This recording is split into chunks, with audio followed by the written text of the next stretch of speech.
President Ramaphosa's health compact lacks buy-in from Business Unity South Africa.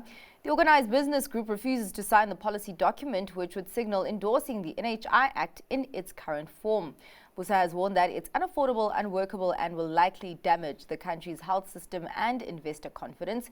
Busa CEO designate Khulekani Mathe joins us with greater perspective on the matter. Thank you so much for your time, Khulekani. Now, looking at this presidential health compact, is NHI at the center of it, and is it maybe pulling attention away from what should be the main goals? Yes, it is at the center of it.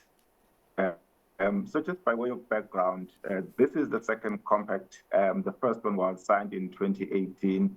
And the focus of the compact has really been about the health system strengthening the health system as a whole and looking at what needs to be done by various players, etc. And we signed that in 2018 because we do believe that our health system does need to be reformed. The difficulty is that since the signing of the NHI, this draft has then inserted the NHI as the mechanism for achieving the health system strengthening that the compact is about. And of course, we are on record as having indicated that the NHI, in our view, in its current form, the NHI Act, is unaffordable, unworkable, and we think can harm the system. And so because of that, we simply could not sign a document that locks in support for a policy or a piece of legislation that we are very concerned about. It's to get clarity here. The health compact, is it really just, stakeholders within the healthcare sector, business and government, all coming together to agree on a way forward? What exactly, is the substance of the compact? We know that it centers the NHI. So as I said, I mean, the discussions that basically it brings together what was discussed at the health summit last year and consolidates it into a single document that sets out commitments that participants at the summit agreed to.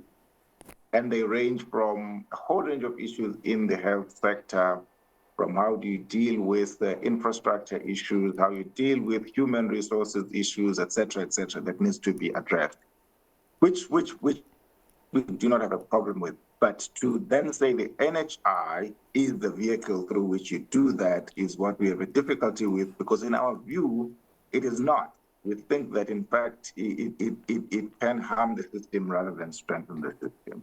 Khulekani, has there been no significant relief on any of the key conflict areas on the NHI since the signing into law in May?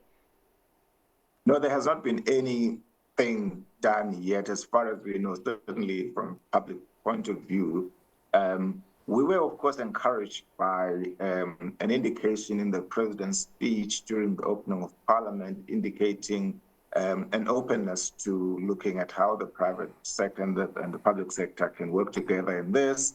And on the back of that, we have written to the Minister of Health and indicating our willingness to engage with the Department of Health, because we do not believe it is in the interest of anybody to have a standoff. And so we have already reached out saying, let us engage on the back of the indications by the president. So we do await the government side to come back if they are willing to engage.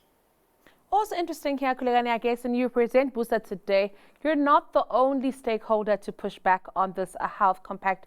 We do see other stakeholders within the healthcare space really coming forward with this very same sentiments or similar sentiments to what you shared today. You've just told Zinati that there's been no relief. Are we stuck?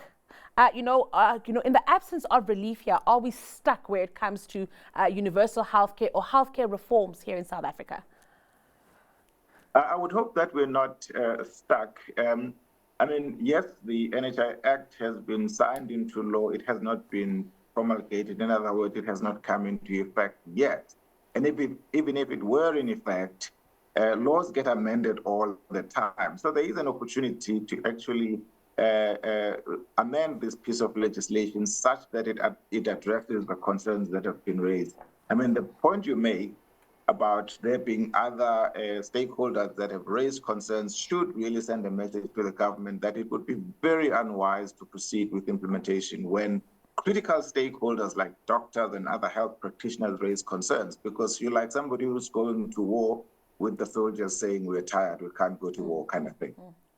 Khulekani, I understand that you said it was encouraging to hear from the President in his speech of the opening of Parliament that there is an openness that they have in terms of how the state and the private sector can work together in resolving some of these conflict areas in the NHI. But has Busa explored any legal options in the fight against the current version of the NHI, or is that maybe still too early? So as you know, there are already other groups too, in fact, that have launched legal action, which is currently in the courts. We have in the past said that we're not ruling out a possibility of launching one ourselves, but it's not something we're going to rush into. We really do want to give engagement a chance, but if we are not successful, we're not ruling out the possibility of launching a legal action as well. With that said, Khulekani, I'm just then keen to find out here, from your perspective, what is then the rational course of action here? Just moving forward, one that also doesn't have the ordinary South African thinking that business is against universal healthcare. Because, of course, you've explicitly said that you're not. But there are many, people or spheres or parts of society that believe that this is a pushback from private business for a profit reason. So it becomes important also to have that messaging out, I guess, in the public, but also the right course of action. What is the next best step, considering where we are today?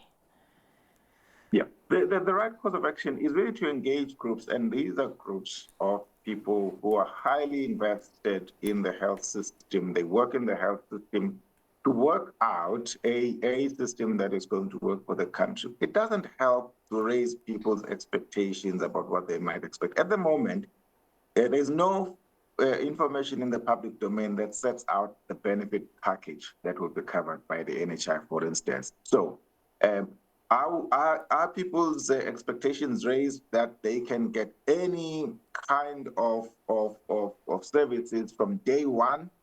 All of those things need to be worked out. And so that's why we're saying that actually let us rework this thing such that it works, and then we can explain to the public how it's going to work and not create these expectations that might not be met. One of which is that because of the funding, it might just be that in the early stages of implementation, only a very, very small package of services will be covered, and then gradually perhaps expand to others. We don't know what that will look like. And so it would be unwise to simply push ahead with all of these questions hanging. All right. Well, thank you so much for your time and for your insights there, Khulekani. That was Busa CEO designate Khulekani Mathe.